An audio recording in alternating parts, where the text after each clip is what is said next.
Oke teman-teman, ketemu lagi sama Mongol di Menguak Tabir Kegelapan part 6.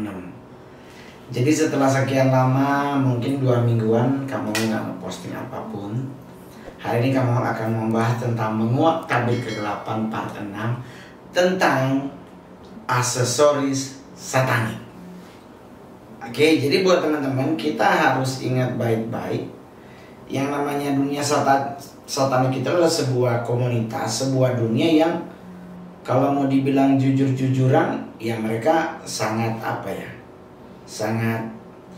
sangat masif dalam hal mencari anggota baru untuk bergabung dengan mereka.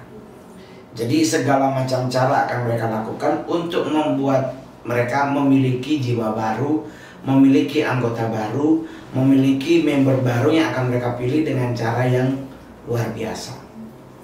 Jadi orang-orang kan kadang-kadang suka nanya, gimana sih kamu ciri-ciri mereka? Jadi kalau kita bicara menguak tabir kegelapan, aksesoris satanik, pertama mulai dari pendant atau kalung dan liontin. Kita akan lihat beberapa anak-anak muda menggunakan aksesoris satanik itu pasti menggunakan aksesoris. Pertama adalah aksesoris yang ada di bagian leher, baik dari lantainya maupun pendannya. Tapi yang paling banyak digunakan adalah di aksesoris bagian liontin. Kalau kalung itu kan semua sama ya, kalung rantai. Tapi yang akan menjadi berbeda adalah liontin. Liontin satanik itu terdiri atas Baphomet, pentagram,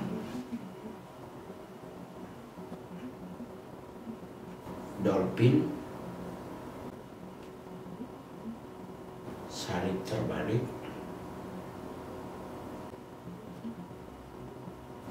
dark angel, atau salib tengkorak. Jadi liontin itu biasanya Baphomet, pentagram itu bintang 5 terbalik, atau salib terbalik, atau dark angel, atau salib tengkorak. Jadi itu adalah salah satu aksesoris yang dikenakan oleh anak-anak satanik. Tetapi teman-teman ingat baik-baik, banyak juga yang menggunakan aksesoris tersebut, tetapi bukan bagian dari satanik. Hanya kalau orang-orang satanik, dia akan menggunakan bukan hanya liontin. Jadi buat teman-teman harus ingat baik-baik bahwa satanik itu bukan cuman, kalau dia cuma pakai salib begitu, salib terbalik itu biasa, gitu. Tapi ada juga yang menggunakan aksesoris kedua, yang namanya cincin. Gitu. Cincin pasti biasanya pentagram,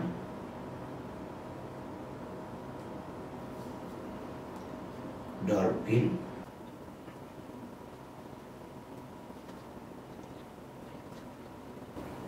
cincin tengkorak.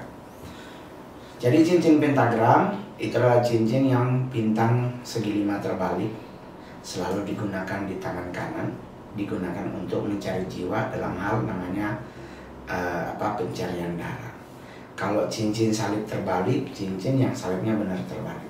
Kalau cincin tengkorak, cincin yang tengkoraknya gede, nanti di daerah mata tuh ada batu diamondnya atau sirkonianya atau ada American diamond. Baru ada cincin dolphin, tapi tidak semua cincin dolphin cincin satanik. Jadi kalau anak satanik sudah menggunakan pendan satanik, terus dia apalagi make cincin satanik, kemungkinan besar mereka adalah anggota.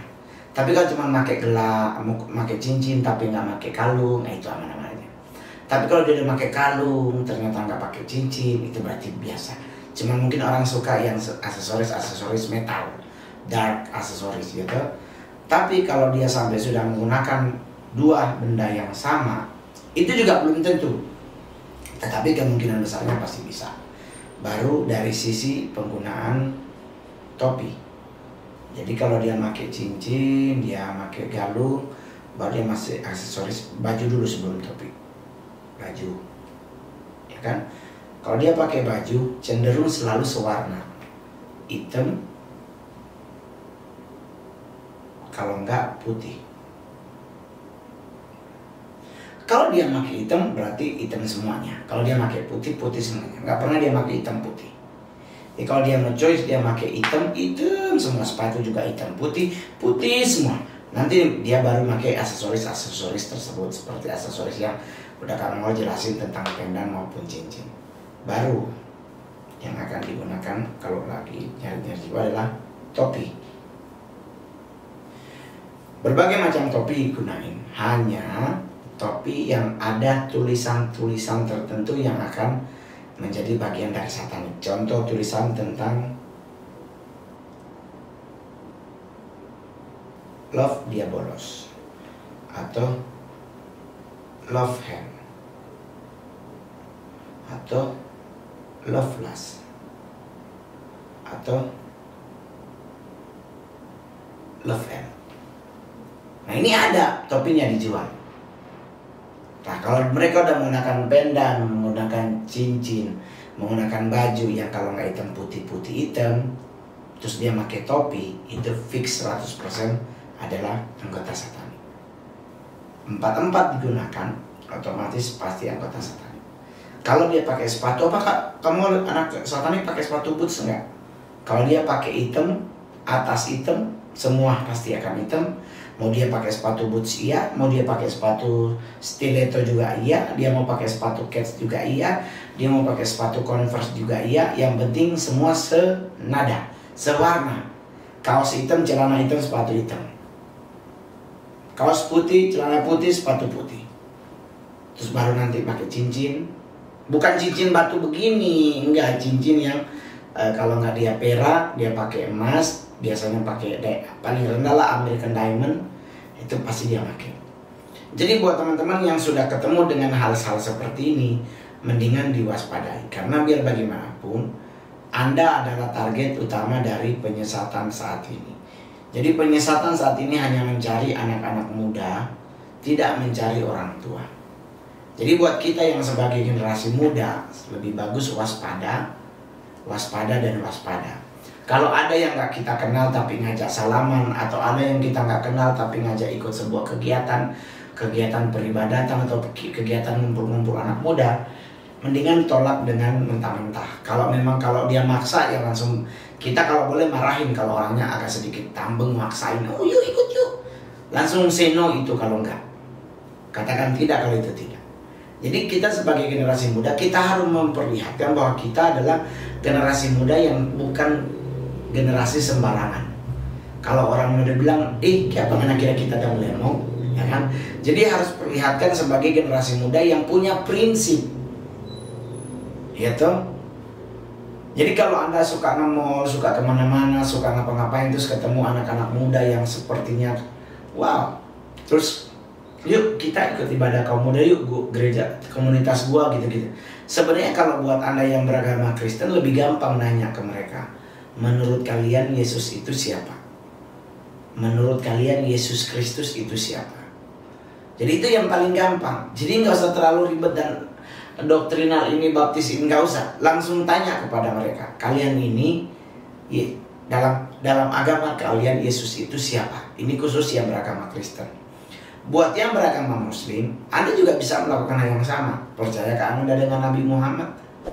Jadi jangan pernah gampang terpengaruh, karena hal-hal tersebut adalah hal-hal yang bisa membuat kita jauh dari Tuhan. Jadi mendingan ingat baik-baik, nasihat kan dibilang begini, pergaulan yang buruk akan merusak kebiasaan yang baik. Jadi mendingan kita bergaul aja dengan yang mungkin karena tapi lu kayaknya cupu, masa gaulnya cuma sesama iman. Mendingan seperti itu daripada akhirnya kita kepapar hal-hal yang tidak baik itu. Jadi mendingan kita ke yang pasti-pasti aja. Aksesoris satanik mayoritas berbahan emas, perak, tembaga. Pakai berlian,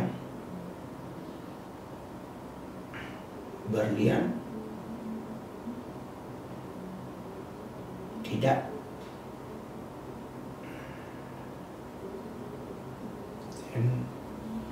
Stainless steel. Stainless steel bahasa Indonesia adalah besi putih ya.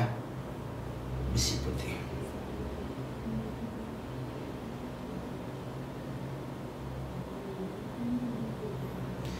Jadi dalam dunia satanik mereka pasti akan menggunakan 4 bahan ini: emas, perak, tembaga, dan besi putih. Emas dan perak pasti ada yang mengandung berlian, tapi kalau tembaga maupun besi putih enggak. Jadi buat teman-teman, mendingan waspada, mendingan hati-hati, mendingan biar dibilang cupu tapi kita hidupnya masih bisa lebih enak daripada kita kelihatan anak gaul tapi membuat kita justru jauh dari Tuhan. Ya, jadi kalau ada sesuatu yang mencurigakan, konsultasikan kepada rohaniawan Anda, kepada Pak Ustadz, kepada Pak Kiai, kalau yang agama Kristen kepada Pak Gembala, atau kepada Pak Pendeta, atau kepada kakak rohani. Biar kita nggak salah dalam melangkah atau mengambil keputusan. Jadi buat teman-teman semuanya, jangan pernah khawatir, jangan pernah takut. Hidup ini semua udah ditentukan oleh Tuhan. Jatuh bangun hidupmu juga udah ditentukan oleh Tuhan. Tuhan hanya melihat sebagaimana engkau berjuang untuk tetap kembali menjadi dirimu yang sebenarnya. Membuat dirimu menjadi seorang yang sangat survive, berani untuk berjuang. Jadi buat anak-anak muda, beranilah dalam berjuang. Gak usah khawatir Anda jatuh bangun itu manusiawi. Tetapi di saat Anda tetap ingat bahwa Anda harus tetap hidup, harus tetap menjadi yang terbaik, harus menjadi teladan buat banyak orang. Disitulah Anda bisa menjadi pemuda-pemudi yang luar biasa. Jadi hati-hati, kalau mau ke mall silakan ke mall, kalau mau juga suka ke mall. Tetapi kalau ada sesuatu yang mencurigakan, ada sesuatu yang memaksa Anda untuk kemana, ikut ini, mendingan hati-hati. Dan buat Anda yang beragama Islam, ya kan, ada tausiah, ada apa, sesuatu yang menyangkut ajaran agama, datang. Buat Anda yang anak-anak muda di gereja, setiap hari Sabtu mungkin ada ibadah kaum muda, datang. Karena dengan kita mengikuti kegiatan kerohanian, setidaknya membuat iman kita stabil. Bertumbuh enggak, turun enggak. Tetapi target kita adalah harus tetap bertumbuh sekalipun mungkin terseok-seok. Oke? Tetap yakin, tetap percaya, pasti Tuhan akan melindungi hidup Anda. Dan gak usah khawatir, selama orang tua mendoakanmu, pasti kesuksesan juga akan menyertaimu. Buat teman-teman jangan lupa di subscribe, like, comment, follow kayak Twitter aja, share dan lonceng.